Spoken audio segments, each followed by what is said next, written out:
Hey there, this is Fatmarrow again. I am going to be talking today, and by today I mean tonight, where I am anyway, about a little bit about materials, and then I'm going to have a little look at vegetation as I continue to build my Ontibes map. Still looking a bit rubbish, but that's how I roll.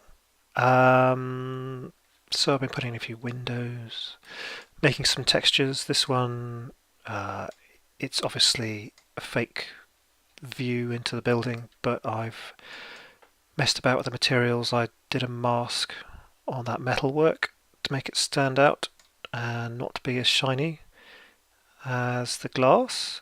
And then I fed. Let's have a look. Sorry, I've got distracted, but why not? Let's talk about this. So if I can find it in this hideously long list of materials. There we go. Let's have a look. So I will find the texture. Let's look at the texture.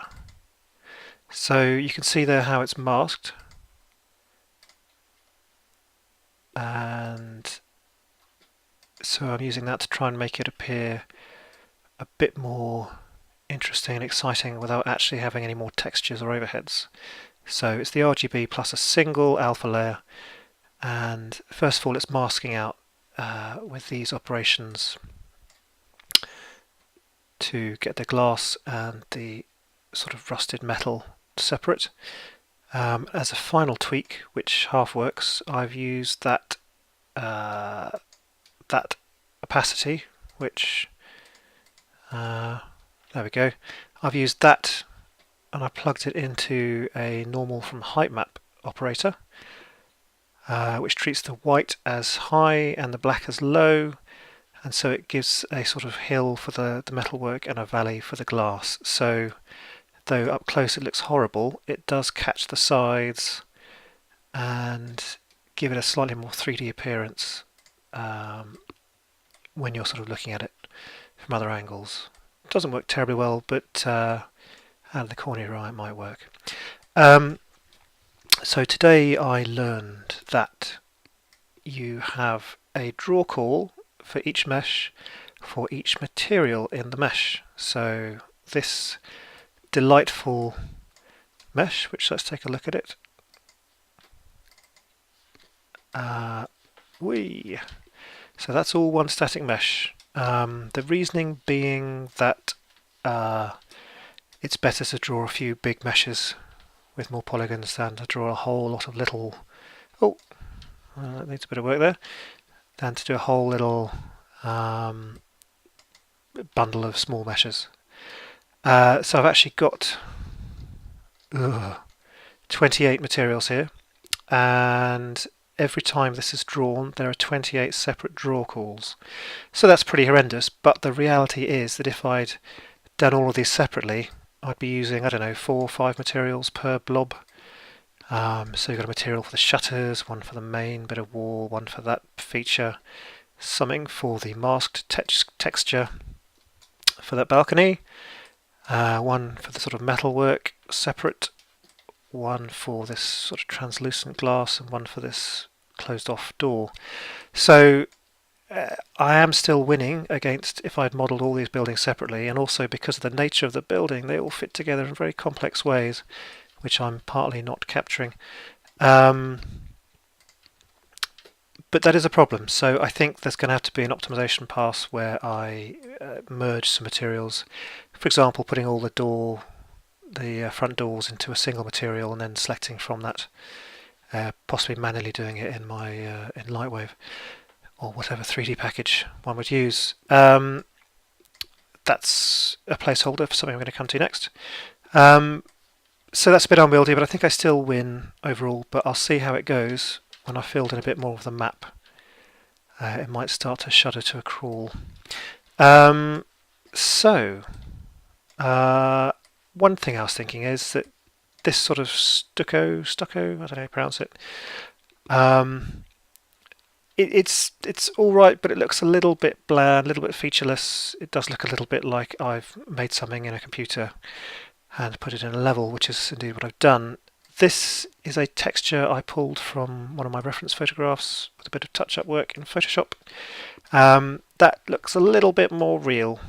So one thing I'm thinking of doing is changing the sort of generic textures, which are in fact world coordinate ones, which mean they're a piece of piss to use because I don't have to do the UVs. I think it's time to maybe upgrade those. So what I could do for an easy win, bearing in mind that the maps I do are sort of add-ons for things where I want the file size to be very small, I have to really control my texture use. So an easy win is to take an existing texture like that and to tint it. So if I can find it in here, it's going to be in my wonderful filing system around here. Mucky wall, I think I called it. Mucky blank, obviously. So this is a relatively high resolution texture, which makes it even better to reuse as well. Might as well make the most of it. So I'm going to make this a master material, and actually there's a lot more I can do with this. I could put a normal map on that. I didn't realise I didn't have one. So with a normal map, it's going to look even more realistic. Specular, not much doing there. The roughness is fixed. So another little tweak you could do is to actually take one of the channels and to use that. Let's see, I want to make it a little less rough when it's lighter. So I'm going to have to do a 1 minus. Oh, and then a multiplier on that. So the light is going to be low. I think I want a multiply and an add. Perhaps it's a bit much, it's going to be hard to see, but if I stick that in there,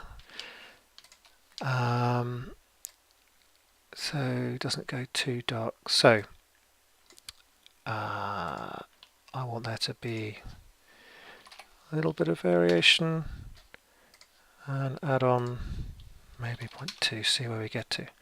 That's a little bit shinier than I wanted. Let's try adding on a bit more. So there we go. So the dark areas should be more rough.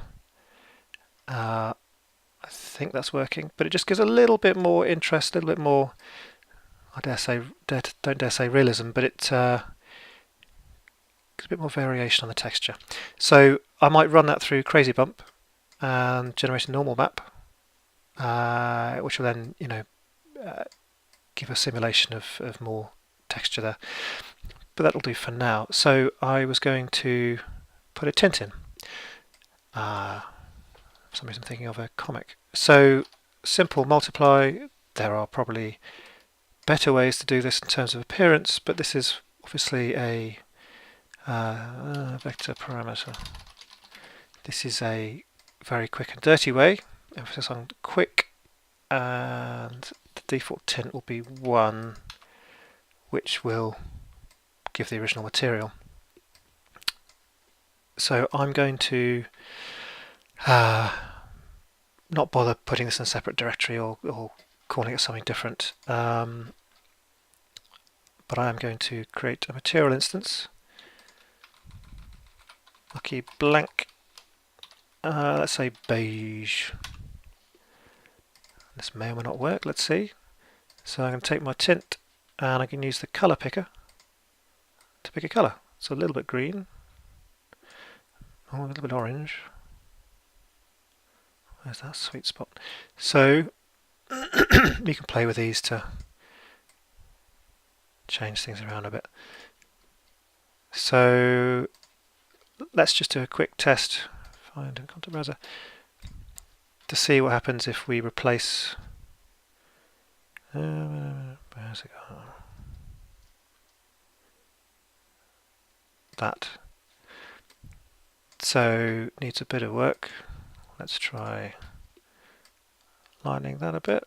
Was that desaturating it? And lightening. Bit of both. Just a little bit dark.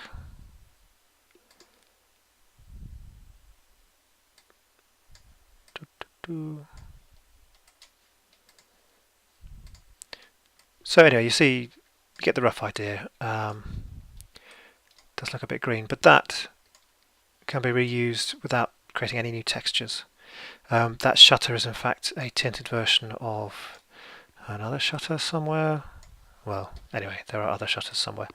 So there we go, that's a quick job done. How are we doing for time? Yeah, I'll ramble on for a bit more. So, I've got an optimization problem with my number of materials. I'll come to that later. They all do things, even things like the road names. Awfully low res, but it'll also help actually to navigate around the map. Okay, so vegetation is a thing. It's one of the areas which I struggle with the most. I mean, I struggle with so many things in mapping and in life, but vegetation is a pain in the ass, and it's hard to get vegetation that looks good, that doesn't kill performance. Perhaps I'm the master of the obvious. I've used speed trees because everyone else does. I wouldn't say it looks good, but I think it's got an artificially low light map size. Let's have a look. That is, I think it's one of those. And I set it to be 16, so I could probably go up. I don't think I'm going to use a huge amount of vegetation in this map compared to other ones, certainly. There are areas of the city where there are an awful lot of plants growing. So this bit is in the map that I wish to do. That could be challenging. Areas like that is something I've done a very poor version of. Some interesting sort of cactusy things. I think I might do a separate thing on that one, which is probably going to be as easy to do in Lightwave as it would be in SpeedTree. And I haven't got a subscription going at the moment, so I might do that in Lightwave, see how that comes out, because it might be relatively low poly. Because each of those little bits of a cactus, I think that's the official name, each of those bits is relatively low poly, I think. It's just a stretched sort of disc. From a distance anyway, it could look okay. And stick them together in a fairly haphazard way, so that might work. Lots of that stuff around. I think those are aloe vera. And I actually have an aloe vera speed tree, which I've used in a few places. So there. I mean, it just, up close, yes, it's an aloe vera plant, but the transitions and the lighting is pretty horrible. So I'm just thinking if I can get away with making the lighting dynamic on these, which makes almost everything look terrible apart from speed trees. And there's one particular problem I mentioned in another video, is the hedges I'm using actually create errors when they compile because the light maps are a bit messed up. Although it looks a little better than before. So what I might do is just, in this case, go to the hedges only at this point. Let's find that. And I think I might just try and turn it into a dynamically lit thing, but can I do that here? I can't even remember. I thought this would be quite a simple thing to do. Yeah. One day I'll learn what all these things mean. And then my life will be complete. Lots of LODs. Build settings, no. Alright, well this is not the most interesting part of the video. So somewhere in the... somewhere it should be possible to tweak that, but I can make it movable. That will do other things, but maybe that's what I want. I just want it to be dynamic. Well, let's try that. So instantly you see the difference. So that one at least I'm going to keep dynamic, I think, but I'll see how the performance goes. I mean, this stuff, it's just, transitions, terrible. So, vegetation. Let's go over here. So this area corresponds to this area. Now, I quite like that as a texture. There's a few different ways I could do. One way I could do it is to basically, let's see, that's the other side. And there we go, that's the whole thing in a row. One thing I'm slightly tempted to do is just to make that whole thing, just cut it out and make it a texture. The photo's not quite good enough for that, but I could almost certainly work with this one and extend it off if necessary, or repeat it or make it tile. So I could make a texture work quite well in this one place, but I think I'm more tempted to maybe try and make a tiled version of that. It's got a lot of detail that makes it difficult to tile, and a few bits to fill in, but it's not impossible. And then you can get a flat surface there with that plant detail, which from a distance is going to look okay, out of the corner of your eye at least. But to make it really work up close, you're going to have some three-dimensional aspect to it. So I was thinking of having a base vegetation layer, and then having some actual bits of vegetation coming off it, a bit like that hedge, which if I just pluck one into the map, you can see it's actually a texture with some bits sticking out of it, just enough to give the appearance. If you're that far away, suddenly it looks more like a hedge. So they know what they're doing, more or less. So I'm going to try and go for something similar. Now, I don't have vegetation like that to hand, though I do have this from the actual speed tree file itself, so I could use that, turn that into a masked two-dimensional mesh, have a few of those sticking out in exactly the same way they've done it for the hedge, and that's not a bad match for this plant. The other approach is that I've got a few assets from the marketplace for the ivy, and ivy comes up all over the place. And this stuff, I haven't tried doing this, the collision's not set properly, but this stuff is all good to go. It's a little bit too three-dimensional. That's more for sitting on top of a wall. Oh, look, it moves. That's going to look odd, but I can control that, I'm sure. I think I'm looking more at that sort of stuff, just draped over the actual vegetation layer, which if I do it this way, you can get a little bit of movement, but I think that's not needed in this case. That's going to be a bit distracting. It's quite nice though, some of the stuff. Yeah. I could also make it, oh no, don't do that. I could also make it part of the base mesh. I'm slightly reluctant to add yet more materials to it, but that could work quite nicely because I could then have the actual 3D vegetation disappear when you get to the next LOD. Although, that said, you've got this big thing, it won't occupy less than 100% of the screen space until you're quite far away, but that could still work because if you're over the other side of the map, you might catch a bit of that building and then it renders the whole lot. So it would be nice to drop all that at a distance. So that might be the way I go. I don't think I've quite got enough time to actually do all of the fanning about with making the tiled texture, but maybe I will cut to the results of that process. So stay tuned. And now we'll have a time lapse of me making the tiled texture badly.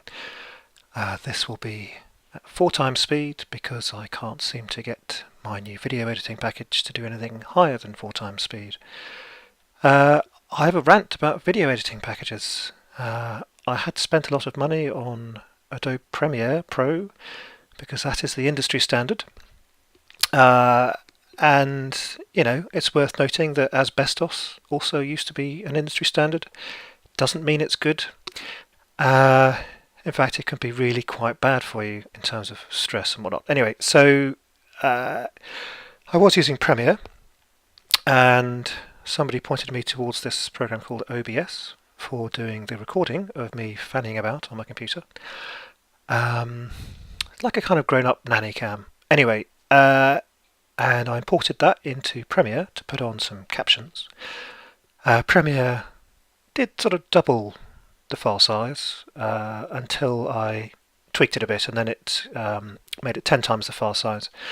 But I digress. And I had a strange bug so 18 minutes into the recording, the audio on one file suddenly jumped back to the beginning while the video carried on. This was something that happened only in Premiere. If I played it on any other player, including the basic Windows one, everything was fine. So I did a workaround by re-recording it using OBS, some rubbish I think I had to do. And then on this current video, the same thing happened. And so I was recommended to switch to Vegas Pro by somebody who said it was much better and much more intuitive. So I did. And I have to say I've never seen a user interface as shoddy as that on any program, let alone a professional program, but one has to spend hundreds of pounds on, which I did. So I'm slightly bitter at this point. I'm sure I can figure out how to use Vegas, but the point is I shouldn't have to. I shouldn't have to figure out why I can't copy a caption, why cut and paste doesn't work when I'm in one place, but if I right click on it when it's in my video timeline, it'll create a copy, but not obviously until I do it, and it asks me if I want to make a copy or keep the same caption. There is no excuse for a user interface this poor. I might drop in a picture of the caption editing, which took me a while to find, where it presents you with a sort of Fisher-Price edit window with everything scaled as big as the text on screen, which is usually very, very big. So you've got about 8 characters in your edit box. Pardon me. And then, we're back to beginning again. Oh, I see. It's okay. So I'm going to stop there because it seems that my putting it to 4 times speed has made it repeat. I'll finish my rant. So anyway, every time you type a character into the edit box, it jumps you to the end of the text box and updates all the windows, which takes about a second to refresh things. I don't know how that ever made it through the door, but such is the terrible state of video editing packages that this is viewed as acceptable. Anyway, I'll end there and jump to the next bit. Bye-bye. So we pick up with the tiled texture made. Briefly, what I've done is to clone bits of it onto other bits, so there's no obvious seams or joins. I've done it very shoddily, as is my wont or want. I still don't know how to pronounce that word. W-O-N-T. And I've just resized it to horribly small, 512 by 1024, no, other way around.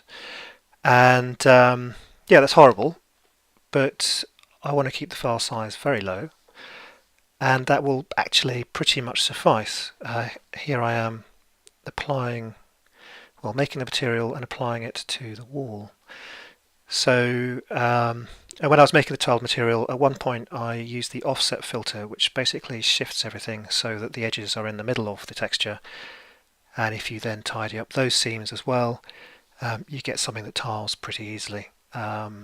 If you have it tiling a lot on a single surface, you will see it's a tiled texture. There are some tweaks you can do, which I might do to the texture to apply further detail texture or sort of macro texture, where from a distance you get an extra layer of patterning that sort of distracts the eye from the obvious repeated elements. So just making a quick and dirty material, making it not too shiny. Now this is one kind of plant material that came off the photo. If I switch to using just ivy, I'll need to redo it with an ivy wall texture. I've got a few of those knocking about. This is just a mock-up to see more or less how it works with the vegetation layer, which is scaled wrong there because it's a funny shaped texture. So here we're going to see how it works with a bit of 3D ivy laid on top. So I'm going back to the source, and I'm going to load in the texture to help me do the adjustments in Lightwave, and then I'm going to resize things until it gives me a square aspect ratio for the actual texture. So pardon me. So I need to decide at some point soon whether I'm going to stick with the original vegetation or move to ivy. Ivy will be useful because there's a lot of things in the world which are covered in ivy and fewer which are covered in this sort of stuff. But I do have the speed tree leaf thing bob, which will allow me quite quickly to stick a few things out of the wall. So I think I'm going to go back to this vegetation. Yeah, so the quality isn't good. It's not good, but it's all right. If this was a AAA game, I mean, you'd probably take a different approach entirely. And also looking at the appearance of it, where it goes from the wall to the vegetation is far too sharply defined. I mean, in the actual real life version of this, in any real life version of this, it doesn't follow such sharp lines. So I was having a think of what I might do as a next iteration is to use a vertex painted material. So I'm going to create a special version of that medieval wall underneath and have... Whoa, just going to interrupt myself there. So here we are, back with that. I've chucked on some ivy. Doink. So the textures mismatched. There could be better blending with the colours and the light levels and so on. But that is the sort of effect I had in mind once it's tidied up. So there's a definite 3D aspect to it. The background on the wall texture means that it's not looking too sparse, especially from a distance. How it's lit is going to make a difference, whether dynamic or static. But this is not a speed tree, so it tends to light a little better. So the main problem now is to make it look like a smooth, organic bit of vegetation. And as I was trying to say before I interrupted myself, I think the way forward is to make a version of this texture, pardon me, with vertex painting, so that when you paint onto it, the vegetation layer appears. And that's going to look pretty rubbish unless I can put in decent height maps for both the brick wall and the vegetation, and currently there are neither. Crazy Bump is the thing I use to automatically generate normal maps and so on. That can create height maps, but it's a bit hit and miss. It's better at spotting differences in height between local areas, but it doesn't work so well to generate an overall height map. I might plug in the vegetation layer to see that. I think I'm just going to have to paint one on by hand onto this layer, because again the edges are defined thanks to bump map, but the stones don't actually stick out in terms of the height map. So that's going to be a bit of work. And then there'll be a bit of a complex material to blend it with a height blend. Well, not that complex, but complex for me. And then I might show the next iteration. But that's sort of a placeholder for now. You get the sense of what's there, and it'll do for now. So there we go. More in another talk, hopefully. Bye-bye.